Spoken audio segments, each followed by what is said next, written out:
Hello everyone, आप सभी का स्वागत है आपके अपने यूट्यूब चैनल एग्जाम किट में। आप सभी कैसे हैं? आज हम पढ़ेंगे शास्त्रीय नृत्य के बारे में।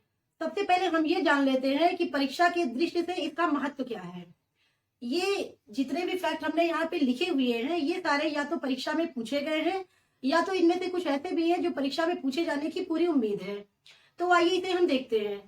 पहले हम देखेंगे नृत्य। डांस किसे कहते हैं और डांस किया क्यों जाता है।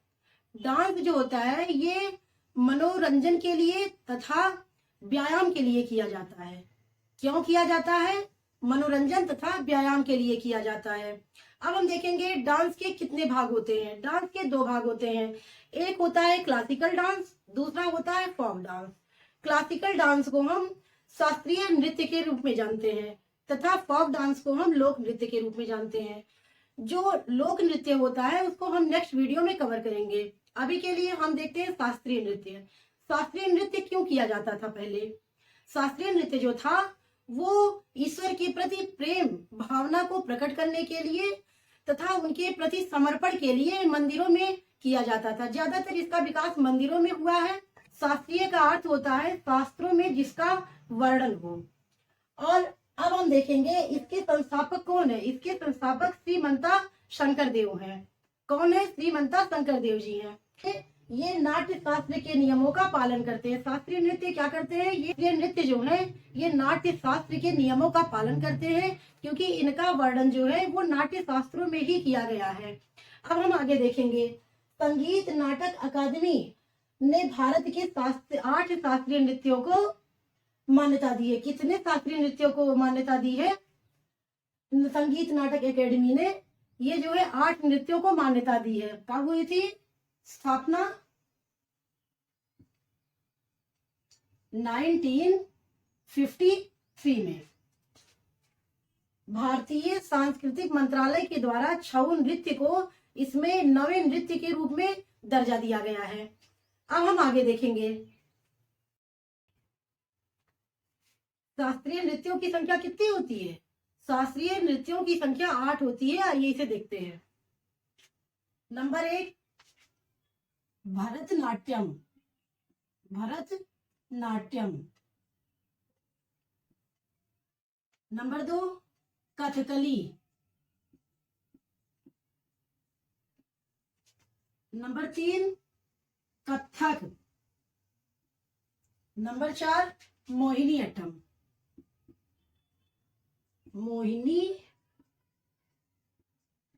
अट्टम। भरतनाट्यम, कथकली, कथक, मोहिनी अट्टम। कुचिपुड़ी पुड़ी, मणिपुरी,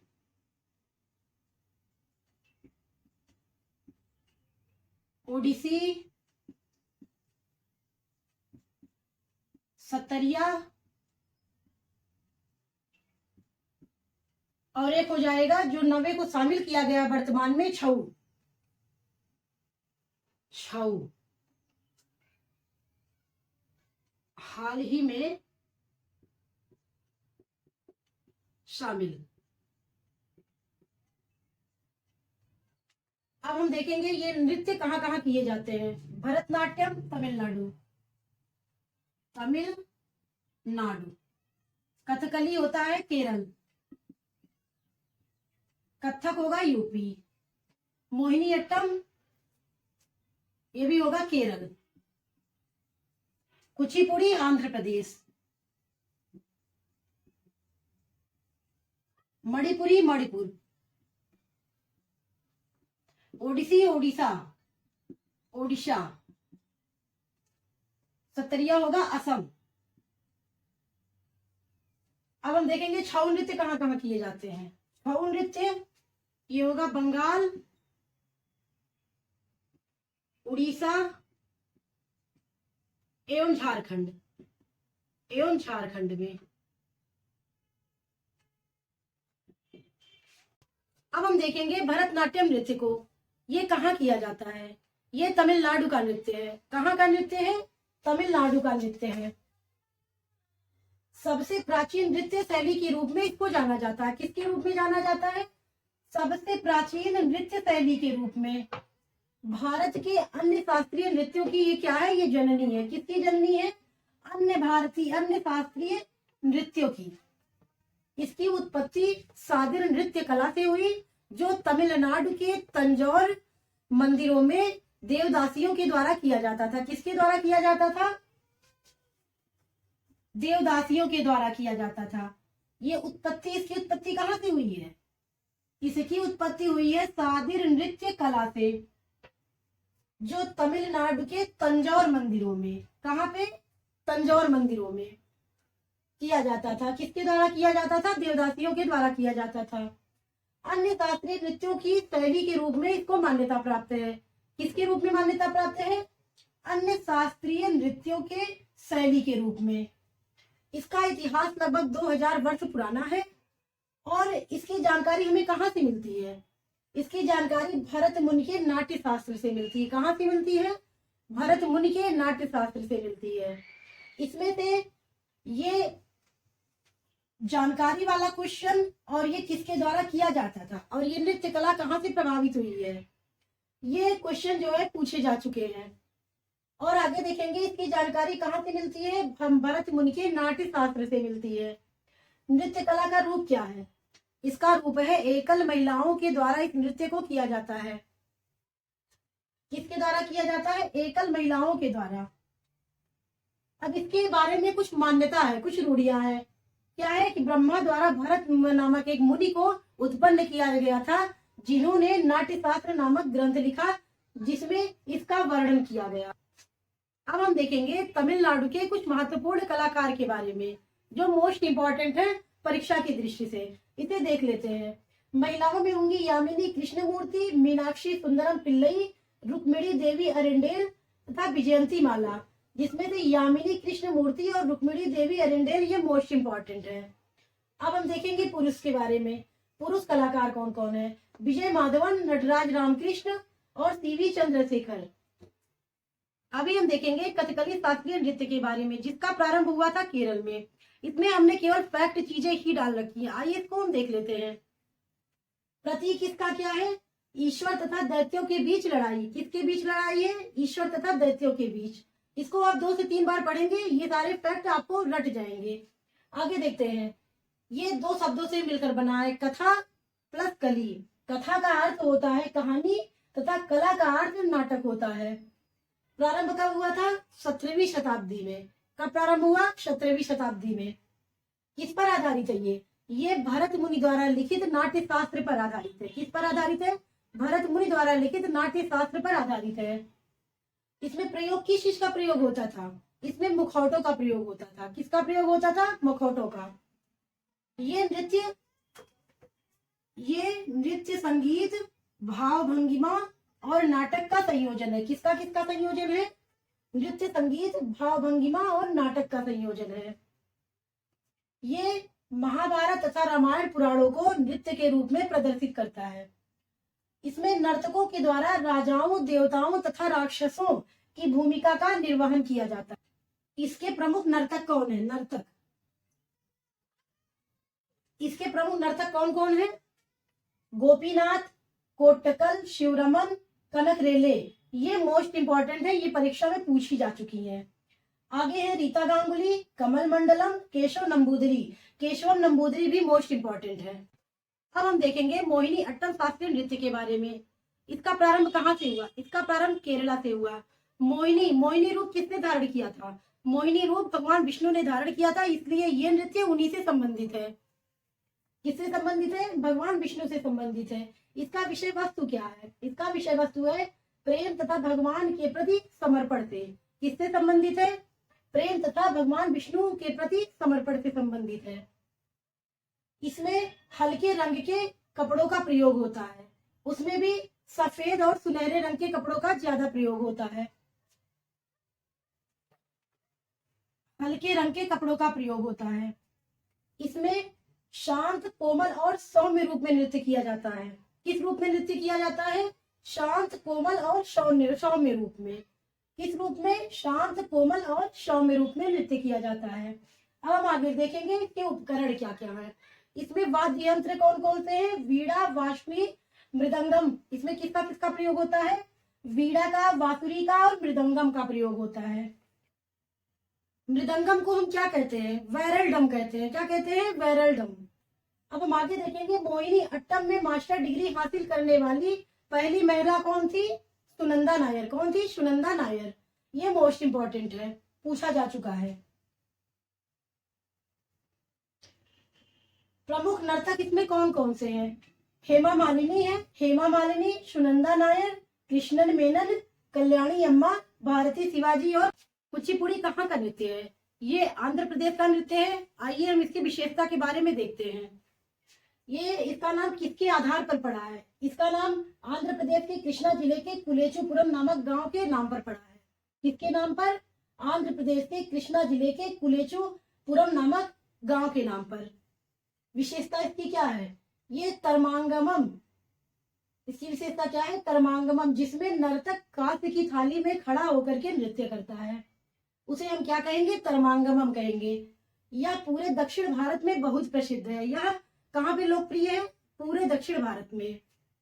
यह केवल किसके द्वारा किया जाता है? यह केवल पुरुषों के द्वारा किया जाता है और पूरे भारत, दक्षिण भारत में ये बहुत प्रसिद्ध है। ये प्रारंभ में यक्षगान का ही भाग हुआ करता था। किसका भाग हुआ करता था? यक्षगान का भाग हुआ करता था। इसे आधुनिक समय में लोकप्रिय बनाने का श्रेय लक्ष्मी नारायण शास्त्री को है। किसको है?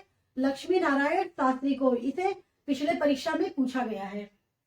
अब इसमें हम प्रमुख नर्तक और नर्तकियों को देखेंगे। इसमें शोभा नायडू, बी नारायण शर्मा, यामिनी कृष्णमूर्ति, ये मोस्ट इंपॉर्टेंट है। वेमपति चिन्ना सत्यम, सिद्धेंद्र योगी, और इसमें से शोभा नायडू भी मोस्ट इंपॉर्टेंट है। कथक उत्तर प्रदेश का नृत्य है। कहाँ का नृत्य है? उत्तर प्रदेश का नृत्य है। यह सबसे पहले भगवान कृष्ण के द्वारा किया गया था, इसलिए इसको हम क्या कहते हैं? नटवरी नृत्य के नाम से भी जानते हैं। किसके नाम से जानते हैं? नटवरी नृत्य के नाम से। अब इसका अर्थ क्या होता है? कथा कहना। उत्पत्ति इसकी कहाँ हुई थी? इसकी उत्पत्ति हुई थी यूपी में और ये पूरे उत्तर भारत में प्रचलित है। ये शास्त्रीय नृत्य का एकमात्र रूप है जो उत्तर भारतीय संगीत से संबंधित है। यह एकमात्र नृत्य का रूप है जो उत्तर भारतीय संगीत से संबंधित है। इसके जनक कौन है? इसके जनक है लखनऊ घराने के ईश्वरी प्रसाद। किसको माना जाता है? लखनऊ घराने के ईश्वरी प्रसाद को इसका जनक माना जाता है। अब हम आगे देखेंगे घराना। इसमें कौन कौन से घराने आएंगे? लखनऊ घराना, बनारस घराना, जयपुर घराना, कानपुर घराना आदि। अब इसमें प्रमुख नर्तक और नर्तकियों को हम देखेंगे। इसमें लक्षु महाराज, बिरजू महाराज, सितारा देवी, विद्या गौरी अडकर, शंभू महाराज। इसमें जितने भी हमने लिख रखे हैं ये सभी कभी न कभी परीक्षाओं में पूछे गए हैं। ये सब क्या है? मोस्ट इंपॉर्टेंट है। ये सारे मोस्ट इंपॉर्टेंट है। ओडिसी शास्त्रीय नृत्य कहाँ का नृत्य है? ये उड़ीसा का नृत्य है। आइए इसे हम देख लेते हैं। यह नृत्य भगवान जगन्नाथ को समर्पित है। किसको समर्पित है? भगवान जगन्नाथ को समर्पित है। यह भी देवदासियों के द्वारा किया जाने वाला नृत्य है। किसके द्वारा किया जाने वाला नृत्य है? ये भी देवदासियों के द्वारा किया जाने वाला नृत्य है। इसके पहले और भी एक नृत्य को हम बता चुके हैं जो देवदासियों के द्वारा किया जाता था। वो कौन सा नृत्य है? भरतनाट्यम। कौन सा होगा? भरतनाट्यम। इसका उल्लेख कहाँ कहाँ मिलता है? इसका उल्लेख ब्रह्मदेश्वर मंदिर के शिलालेख तथा कोणार्क के सूर्य मंदिर के कक्ष में इसका उल्लेख मिलता है। कहाँ कहाँ मिलता है? एक मिलेगा ब्रह्मदेश्वर मंदिर के शिलालेख तथा दूसरा मिलेगा कोणार्क के सूर्य मंदिर के कक्ष में। अब इसे हम आगे देखते हैं। प्रमुख नर्तक इसके कौन कौन से हैं? सोनल मानसिंह, ये मोस्ट इंपॉर्टेंट है, और झेलम पराजपे, ये भी। एक है प्रियंवदा मोहंती, बाकी के एक केलुचरण महापात्रा भी है। सत्रिया नृत्य किस राज्य से संबंधित है? ये असम राज्य से संबंधित है। कहाँ से संबंधित है? असम राज्य से संबंधित है। ये इसकी उत्पत्ति कहाँ से हुई है? इसकी उत्पत्ति कृष्ण केंद्रित वैष्णव मठों से। कहाँ से हुई है? कृष्ण केंद्रित वैष्णव मठों से। ये बौद्ध भिक्षुओं के द्वारा मठों में किया जाता था। कहाँ किया जाता था?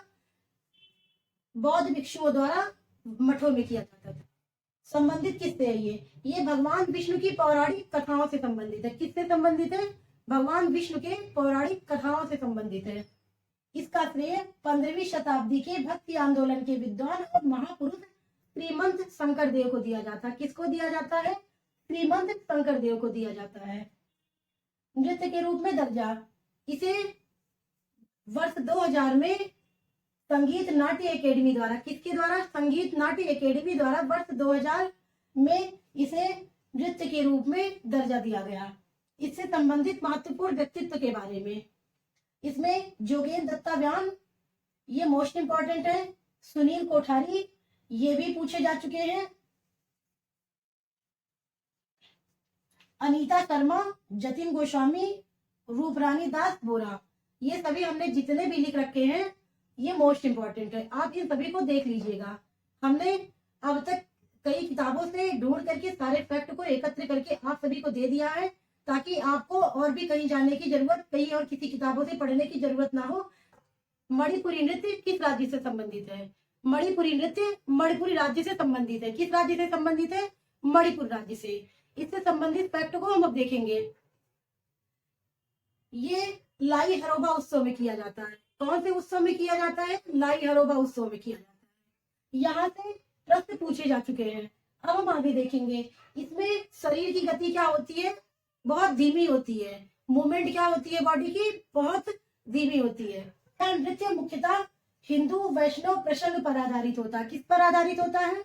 हिंदू वैष्णव प्रसंग पर आधारित होता है, जिसमें राधा कृष्ण का प्रेम प्रसंग प्रमुख है। अब हम आगे देखते हैं कहाँ से विकसित हुआ ये 18वीं शताब्दी में वैष्णव संप्रदाय के साथ विकसित हुआ। किसके साथ विकसित हुआ? वैष्णव संप्रदाय के द्वारा 18वीं शताब्दी में। किसके कौन कौन से विषय पर यह आधारित है? ये आधारित है विष्णु पुराण, भगवत पुराण तथा गीत गोविंद पर। कौन कौन सी रचनाओं पर आधारित है? विष्णु पुराण, भगवत पुराण तथा गीत गोविंद की रचनाओं पर आधारित है। इसमें इनकी विषय वस्तुओं को मुख्य रूप से शामिल किया गया है। इससे संबंधित व्यक्तित्व को हम देख लेते हैं। इसमें कौन कौन से गुरु आएंगे या फिर इससे संबंधित जो नर्तक है वो कौन कौन से हैं? इसमें गुरु चंद्रकांता सिंह, नारायणाचार्य, झावेरी बहनों में कौन कौन है? सुवर्णा, रंजना और दर्शना। कौन कौन सी है? सुवर्णा, रंजना और दर्शना। गुरु विपिन सिंह, कलावती देवी। इसमें से ये मोस्ट इंपॉर्टेंट है। कौन? झावेरी बहनें, ये पूछा जा चुका है। और चंद्रकांता सिंह, ये नारायणाचार्य, ये इंपॉर्टेंट है। छऊ नृत्य, छऊ से छौ भी कहा जाता है। क्या कहा जाता है? छौ कहा जाता है। इसके और तथ्यों को हम देख लेते हैं। ये मार्शल लोक परंपराओं वाला अर्धशास्त्रीय नृत्य है। क्या है? मार्शल लोक परंपराओं वाला अर्धशास्त्रीय नृत्य है। ये कैसा नृत्य है? अर्धशास्त्रीय नृत्य है, जिसका नाम उसके स्थान के नाम पर रखा गया है। इसमें हम देखेंगे 3 जगह के नृत्य आते हैं। एक तो पश्चिम बंगाल का पुरुलिया छऊ, झारखंड का सरायकेला छऊ और उड़ीसा का मयूरभंज छऊ।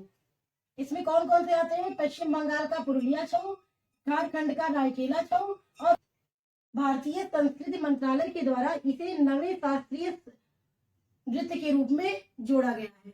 कल के वीडियो में हम फोक डांस के मोस्ट इंपॉर्टेंट फैक्ट को बढ़ेंगे।